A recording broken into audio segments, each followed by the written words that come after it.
Sound is unfortunately a little bit more difficult to control on set versus something like lighting, where you can just add, remove, or diffuse it in order to get the perfect image quality that you're looking for. With all the different variables that go into it, it's very difficult to monitor exactly what you're doing. But with Sony's WH-1000XM3 headphones, they promise stellar active noise cancellation that allow you to tune out the world around you. And let me tell you, they're kind of magical.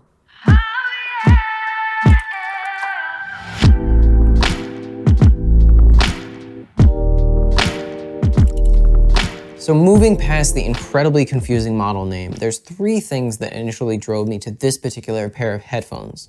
Number one is the modern technology that's integrated into them. That may sound like a nitpicky thing to request out of my headphones, but I want something at this price point to be the complete package, and we really think it delivers on that. With its high-quality streaming codec that allows you to get crystal clear listening experiences, and a quick charge Type-C port. Moving forward, I don't really even understand why Type-C needs to be listed as a feature, because in this day and age, really everything should have it. But if you're comparing this to its other competitors, such as the Bose headphones, they have decided to go the micro USB route. A huge negative in my opinion. And then another feature I want to talk about that wasn't really a selling point, but is a nice to have, is the noise canceling / ambient button on the side of the device also doubles as a Google Assistant button and Amazon Alexa button. This allows you to ask questions like, what are my notifications, what's the weather outside, or anything like that. There is also a mobile companion app for the headphones that allows you to tweak certain things if you want to get a more specific noise profile, such as equalization, hard panning, or 3D effects. One other thing that it also has is an environmental detection system, seeing if you're walking outside, for instance, or if you're indoors, and it will actually adjust the noise profile accordingly. In my experience here at the office, I find that it would just randomly select different noise profiles and actually make it worse, when I actually just wanted to adjust the amount of noise isolation I would get manually in the app, which allows you to actually dial in how much of the sound outside of you gets cut out, versus it kind of just randomly picking one on a whim and hoping it gets it right. And the last feature that I found pretty cool is the ability to cup the ear, allowing you to use the microphones in reverse by amplifying the sounds and playing them back in through the headphones.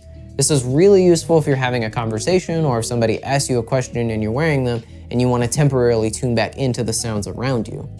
And number two is obviously the listening experience and the isolation quality. You get a beautiful, crisp, and detailed sound whether you're streaming over Bluetooth or using the 3.5mm headphone jack attachment. In addition to that, Sony's active noise canceling technology that they have integrated in these headphones is absolutely stellar. I have routinely tested this here around the office on various different people and put the headphones on them in loud listening environments, then turning them on only to see their faces go wow with amazement as the entire world basically just kind of drowns out. It does an amazing job of cutting out things like city sounds, airplane noises, fan noises, white noise, whatever I throw at it. And finally, number three, I wanted something that felt like it had a bit more of a smaller footprint when I was trying to either listen to music or monitoring sounds out in the field.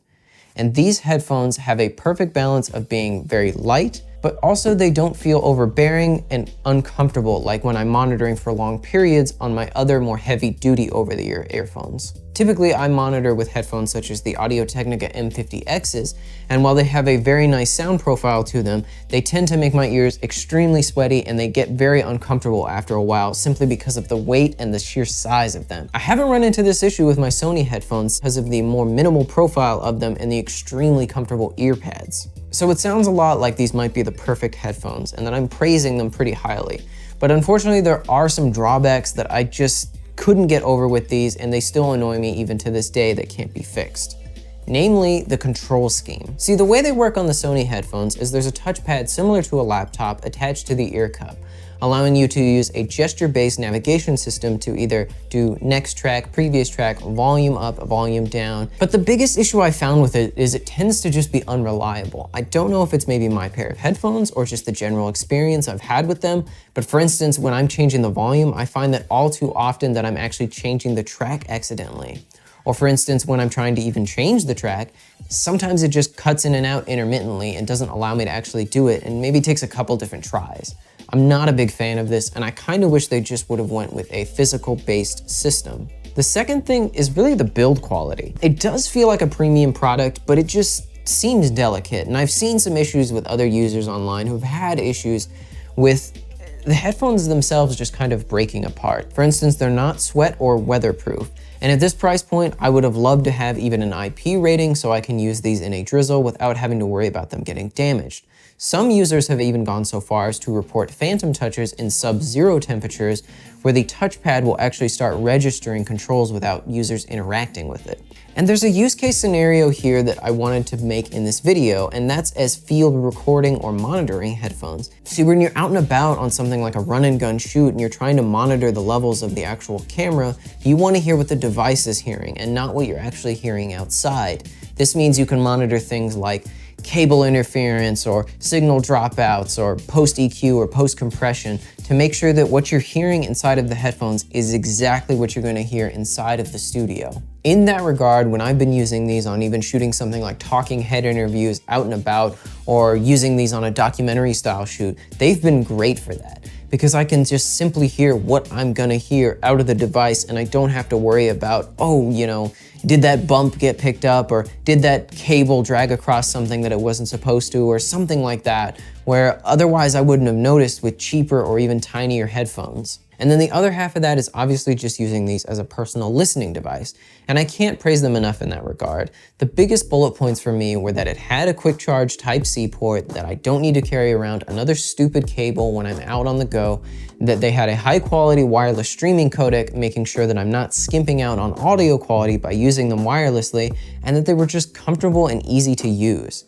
We think Sony has a real winner on their hands here, and there's really not much to say that I wish could be fixed in a version after this, other than the minor things I pointed out earlier, namely that terrible touchpad control scheme. So as always, look in the description below on where to buy these headphones and follow us on all of our social media outlets, whether that's Facebook, YouTube, Twitter, or Instagram, to find out more reviews, tutorials, or behind the scenes content. But until then, we'll see you next time.